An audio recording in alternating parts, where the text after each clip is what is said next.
Hi అండి. Chicken potato curry అనమాట. చాలా టేస్ట్గా ఉంది. ఎక్కువ ఉల్లిపాయలతో పని లేకుండా ఇలాగా పొటాటో కానీ టొమాటో కానీ ఇలా కాయగూరలు వేసి వండితే పోషక విలువలు పెరుగుతాయి. చికెన్ డైరెక్ట్ కన్నా ఇలా వెజిటబుల్స్ వేసి వండితే చాలా టేస్ట్గా కూడా ఉంటుంది. ఇగురు బాగుంటుంది. ఇక్కడ నేను కొన్ని ఉల్లిపాయలు వేగినాక అల్లం వెల్లుల్లి పేస్ట్ వేసి మగ్గినచ్చి 2 పచ్చిమిర్చి ఇలా సగానికి కట్ చేసి వేసాను.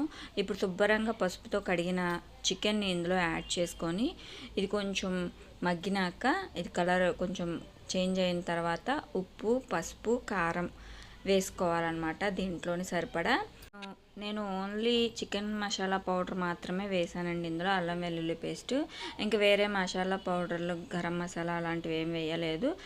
ఆచి చికెన్ మసాలా పౌడరు, ఉప్పు, కారం, పసుపు, అల్లం వెల్లుల్లి పేస్ట్ ఇవి మాత్రమే వేసాను. ఇప్పుడు ఇది మొత్తం వాటర్ వస్తుంది కదా, ఈ వాటర్ మొత్తం ఎగిరిపోయినాక మనం నీళ్ళు అనేది పోసుకుంటాం కదా, అంతలోకి ఇలాగా పొటాటో ముక్కలు కొంచెం పెద్దగా కోసుకొని పీల్ తీసుకొని ఉడికించుకోవాలి. ఈ లోపల ఇవి దగ్గర పడిపోతుందండి, వాటర్ అంతా ఎగిరిపోయి ఈ కుక్కర్లోని.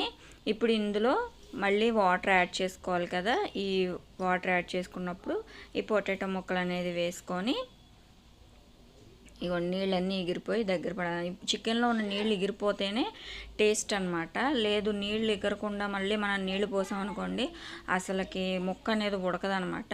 సో ఈ నీళ్ళు ఎగిరిపోయినాక ఈ పొటాటో ముక్కలు అనేవి వేసుకొని కొంచెం వాటర్ అనేది యాడ్ చేసుకొని కొత్తిమీర యాడ్ చేసుకొని 3 విజిల్స్ వచ్చేదాకా ఉడకపెట్టుకోవాలన్నమాట.